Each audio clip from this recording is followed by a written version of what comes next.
If you're a WooCommerce shop owner, then most likely your shop needs good product filters. In this video, I'm gonna show you how to create shop filters with the help of the Blocksy team.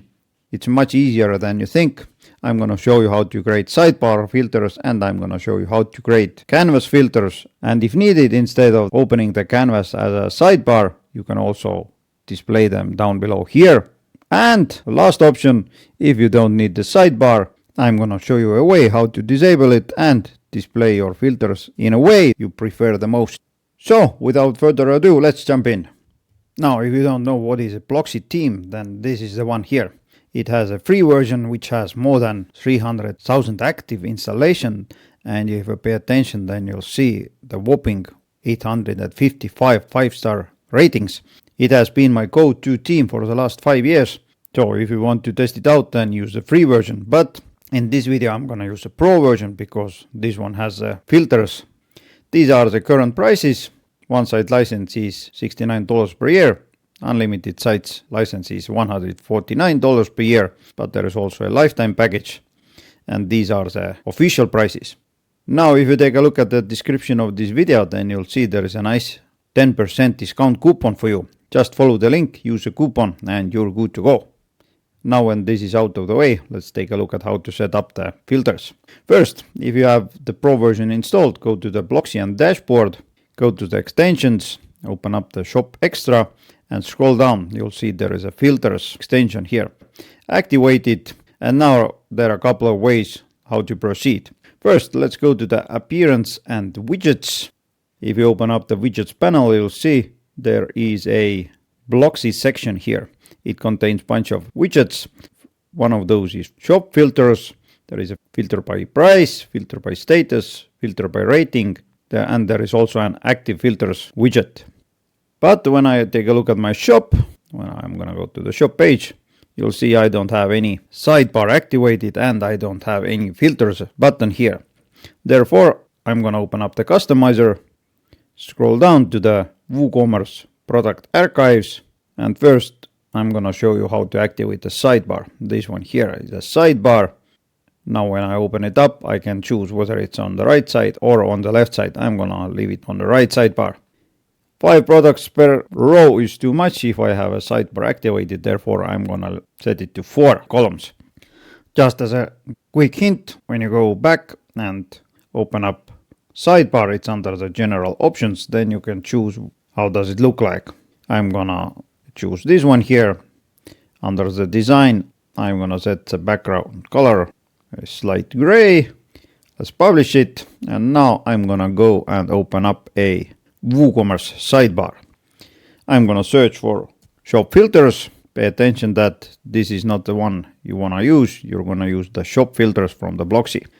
Next, I'm gonna click here and I can select whether I'm gonna display taxonomies, that is product category, product brand, product tag. I'm gonna leave it as category. I'm gonna rename the heading to filter by category. Next, I'm gonna click on the filters itself and I'm gonna show you what happens now. First, whether to allow multiple selections. Yes, I'm gonna allow it.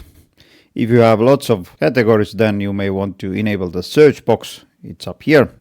For the sake of this demo, I'm gonna activate it. Show checkboxes or hide them. I like checkboxes more. Show hierarchy. This is the hierarchy. And if you do that, then there is an extra option to set it to be expandable. This one here. And now it's whether it's expanded by default or they are collapsed. This is the collapsed version. This is the expanded version.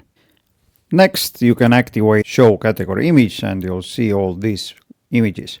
In order to display these images, you have to add an image to every category here. This way it displays nicely. You can select the aspect ratio, choose it here. I'm gonna leave it to this one here. Next, whether to contain the image or to cover. Well, if I set it to cover, it looks weird. So 1:1 it is, and max width is 30 pixels.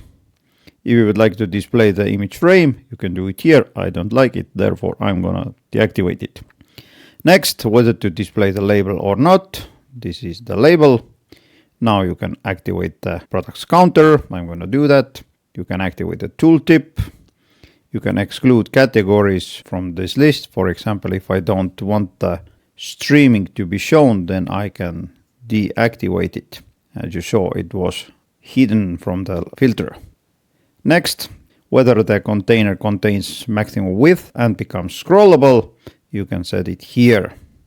And if you would like to display the reset filter button, activate this here. Let's update it. Now let's go to the shop page and you'll see this is my filter by category widget and search box I added before. Now if I would like to customize this sidebar, then once again, general options sidebar, I can set it to use this style. So let's publish, refresh the page, and there it is.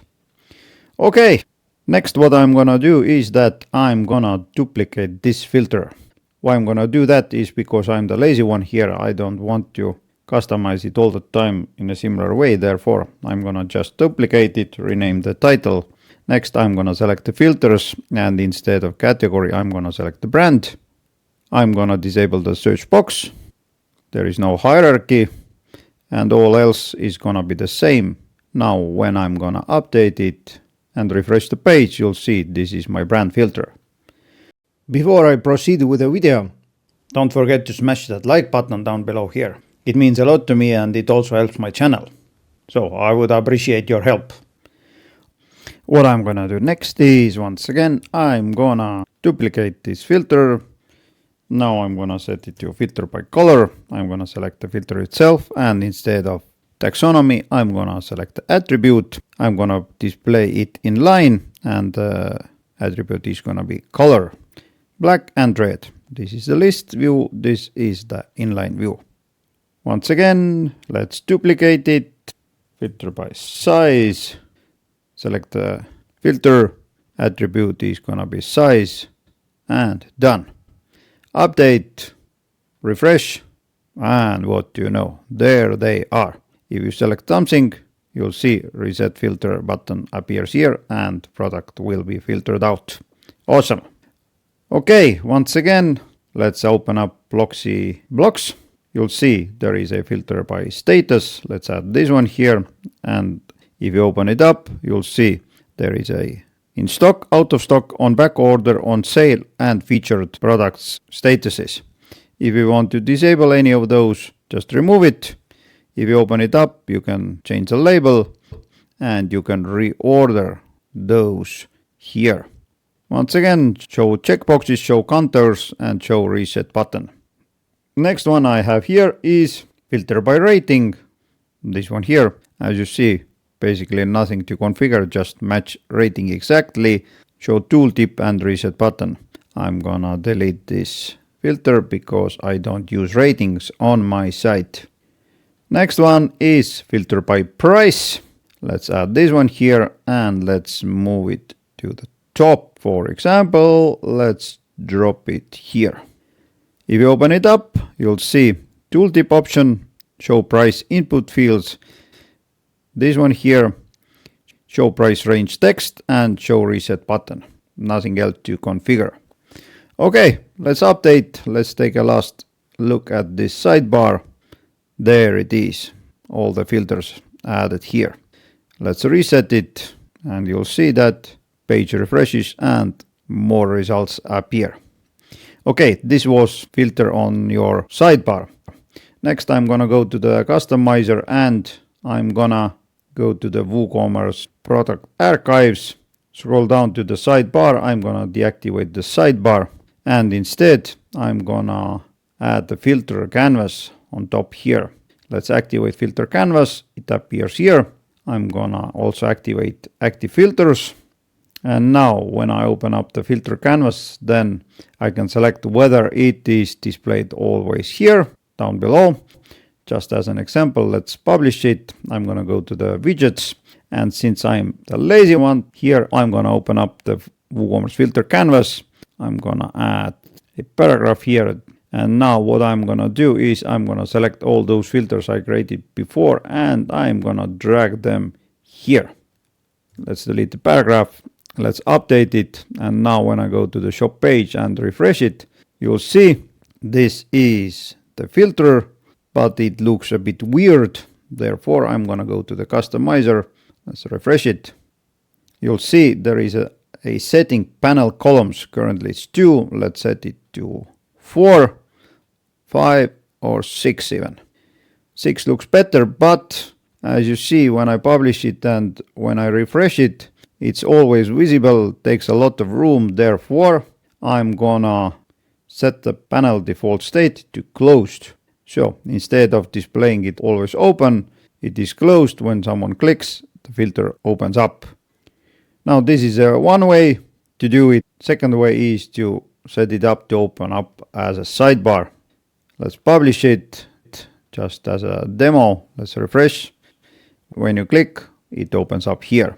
It's a scrollable canvas bar. Now what else you can do? You can select that icon type.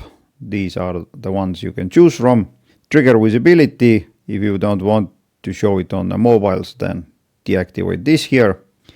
Trigger label. Panel reveal. Currently it opens up on the left side, but you can also set it to open up on the right side. For example, here. I like the left side more. Next one is panel width. Let's set it to 900 pixels and now it looks like this. It's too much for me, therefore I'm gonna set it to 500 pixels. Vertical alignment, top, center or bottom. You can activate panel Ajax reveal and you can also auto close panel. So what it does is it automatically closes the panel when a filter option is selected. So let's test it. How does it work? Refresh the page. Filter. Let's select movies and you'll see filter is disappearing. Active filters are displayed down below here and all the results from the filter. Okay, next one, widgets area source. I set it to WooCommerce filter canvas, but you can also use a WooCommerce sidebar. So if you're using both, for example, let's move all those filters from the canvas to WooCommerce sidebar. Let's update it. Now I'm gonna go back to the product archives and I'm gonna activate the sidebar as I did before. All those are here. Next I'm gonna open up the filter canvas, scroll down and widget area source is WooCommerce sidebar. This way I don't have to create separate filters. I can use only one set of those filters. Great. And here you can add the filters if needed. I prefer to do it on the widgets page because it's much more user friendly. Okay, what else do you have here? Under the design you can set the color for the panel background. Maybe this one here. I don't like it, therefore I'm gonna reset it. I like light background. Panel backdrop, this one here. Maybe you like this backdrop or this one here. I don't like it, therefore I'm gonna use this color. Panel shadow, close button type. This is a close button, simple or border or with a background. If you use a background, then icon color can be set here. Color on hover, background color, this one, and let's use this color for the hover. Great. Icon size, you can make it bigger if needed. Border radius, let's set it to 50 pixels. Next, panel Ajax reveal, activate it or deactivate, and the same auto close panel as before. Let's publish, refresh the page, open up the filter, and what do you know? There it is. If I select something, you'll see active filters are displayed here. And just as a reminder, when we go back, you will see active filters. Open it up, you can change the label or you can deactivate it. Nothing else to configure here. And there you go. As you saw, setting up all sorts of product filters with the Blocksy team is really easy. I have made a separate video about 18 WooCommerce features Blocksy team has. This video is on the screen right now, so be sure to take a look at it next. In the meantime, take care.